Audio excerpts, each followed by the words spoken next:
तर hello guys, तर मी तुमची सर्वांची लाडकी श्वेता गावडे आजच्या नवीन व्लॉगमध्ये तुमचं स्वागत आहे। तर आज मी बनवते सर्वांची आवडती भेल। तर भेलीसाठी लागणारं साहित्य मी एकत्र केलं आहे। टोमॅटो, लिंबू, कांदा, कोथिंबीर, चुरमुरे, हे आहे चिंच आणि साखर जी आपण एकत्र घेतलेली आहे, फरसाण, शेंगदाणे, मसाला आणि मीठ चवीनुसार।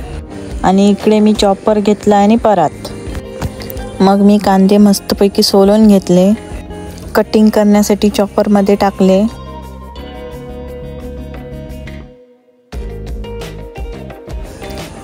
सर्व कांदे मी कटिंग करून घेतले।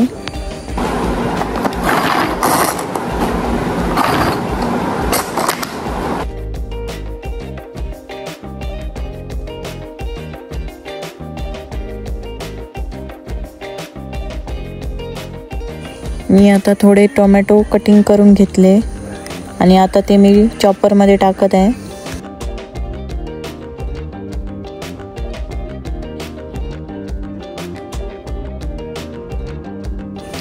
सर्व टोमॅटो कटिंग करून घेत आहे।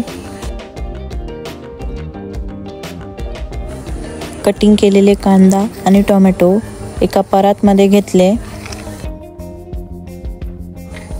थोडी कोथिंबीर कट करून घेऊया।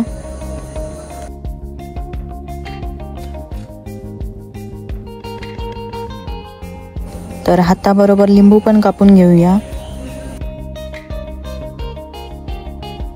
कांदा, टोमॅटो आणि कोथिंबीर एकत्र मिक्स करून घेऊया।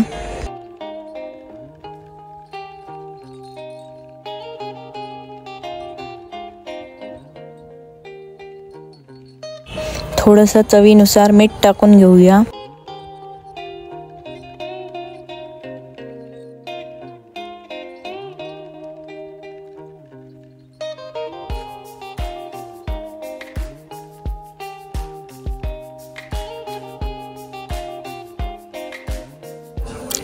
त्याच्यानंतर जसं तुम्हाला पाहिजे, कमी तिखट, जास्त तिखट, त्याच्याप्रमाणे मसाला टाकून घ्या।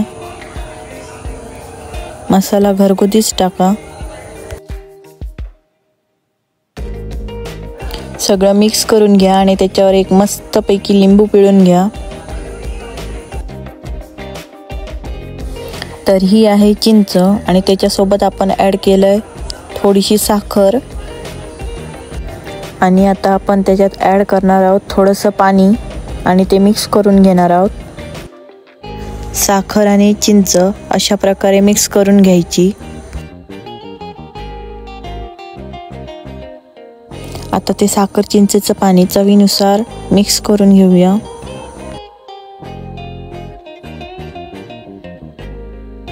आता नेक्स्ट आपण ह्याच्यात फरसाण टाकून घेऊया। ह्या फरसाण आमचा मालवणी फरसाण असा।